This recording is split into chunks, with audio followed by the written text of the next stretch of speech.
All right, what's up, everybody? Here with Gene from Garner, and we're gonna flash around him real quick and check out this ambulance. We looked at this thing. We talked to Gene earlier this week, yesterday, a little bit about it. So we'll let Gene step in. We'll talk a little bit about what are we looking at?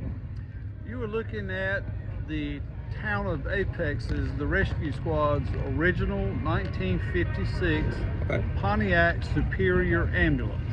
Okay.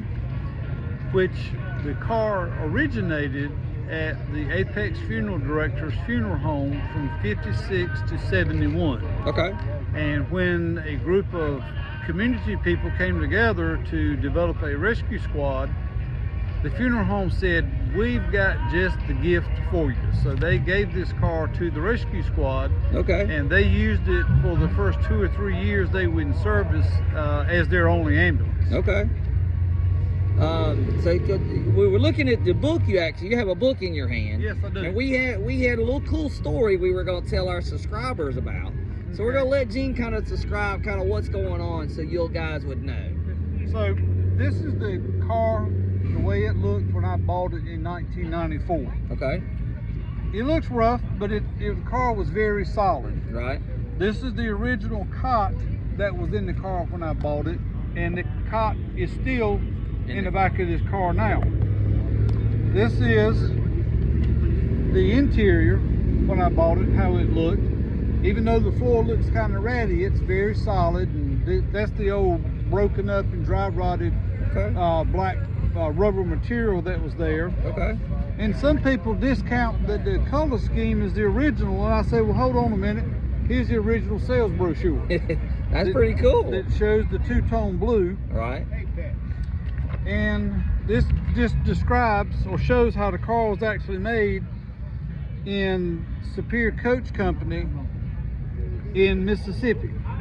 Okay. The car came in as a 56 Pontiac Star Chief convertible. Right.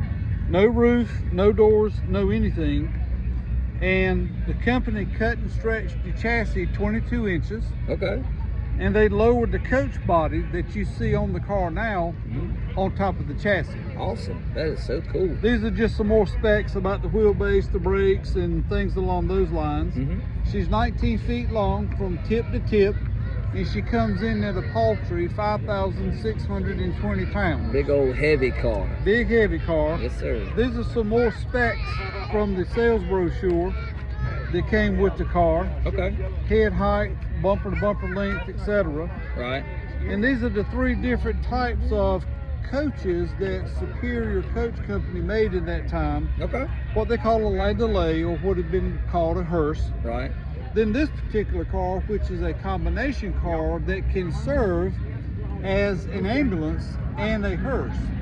Okay. It was the industry's answer to, well, we can't afford a separate hearse and an ambulance. Right. Okay, well, we'll make for the industry a combination car that can be retrofitted in literally 15 minutes by taking the red light off, taking the stretcher out of the back, putting the casket rack back on the floor, and closing the curtains, and then you have service car. Yeah, you have your service car.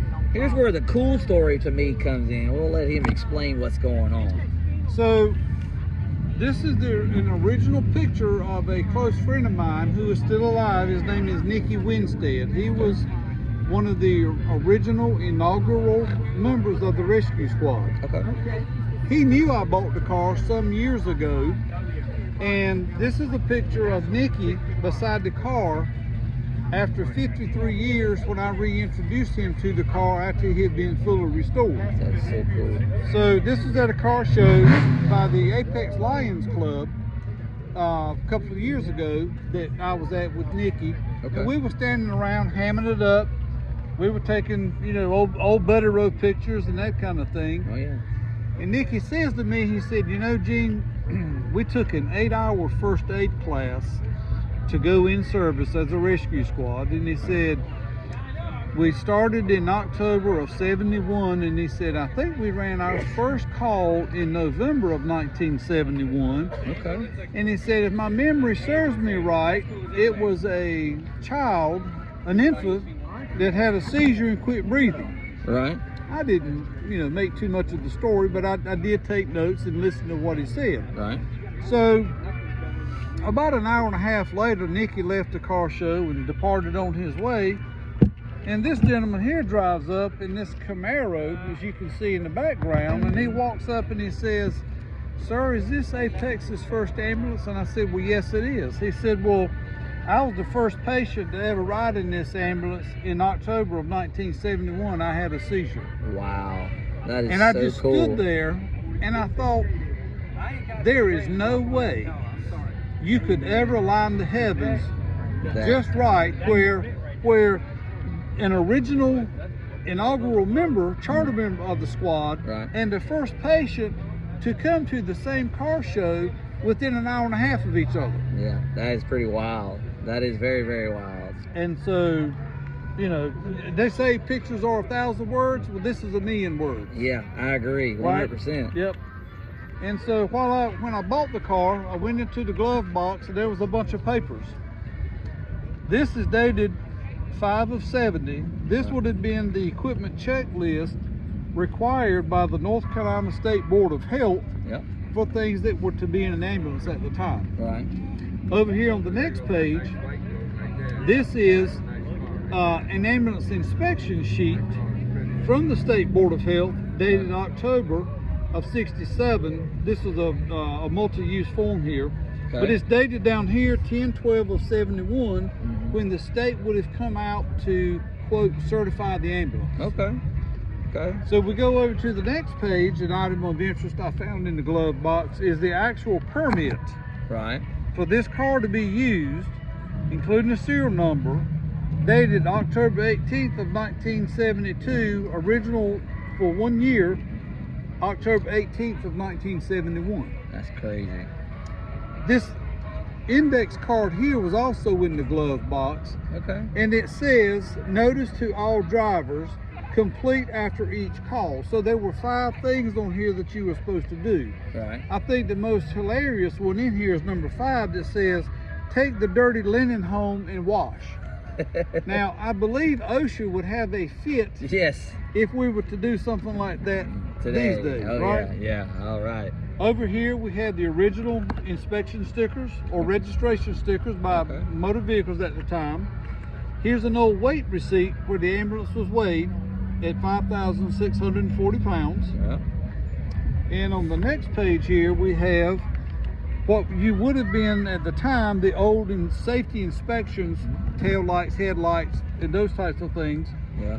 Dated 1970 and 1971. That's crazy. That is so wild. And here's where I paid Dean's Record Service of Raleigh in 1996 to tow this to the Garner Rescue Squad for storage, where I was a member at the time. That's cool. That is so cool. And so in the long and the short of the story is that's my story, Paul Harvey. That's pretty cool. But this car is so unique. You don't see this car very often. What size motor does it have in it? I believe it's a weird 318, I think, if I'm not mistaken. Okay. Pontiac only made it a couple of years. Okay. And this was the first year, I believe, that Pontiac came out with the V8 engine. It's the original engine. It's got 32,000 some odd miles on it. Okay. I've had the engine completely overhauled and bored out, 30 over. Okay. I did take off the old vacuum windshield wipers and put on electric windshield wipers, just for safety. Right. I converted the oil bath cleaner to a paper filter, but it still has the body of the oil bath cleaner in it. Okay. I put an aluminum radiator on it for better cooling efficiency. Doesn't have AC. We talked about this yesterday. It didn't have no AC in it. It does. It's got 4 windows and 60 miles an hour, or as fast as you can drive. There you go. But no, it doesn't. It came with no frills. I mean, this would have been a very baseline car. It didn't come with an AM radio. Right, right. No, they're all what we call crank windows, where you hand crank the windows. Yeah. It has no door locks on the car. Right. Didn't come with any door locks. It's got a 3-speed transmission on, which is on the column.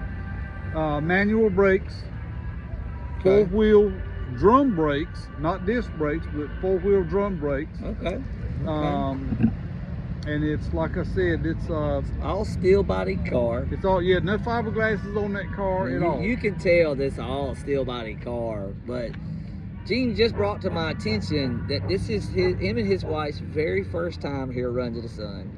So what's your opinion on Run to the Sun? Your very first trip here, what are you thinking about it? It's big. As Barney would say, it's big, Ange. It's big, big, big, big.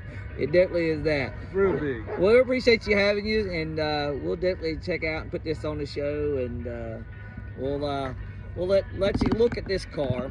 Now, we did a video with this car earlier yesterday, so you guys can see it.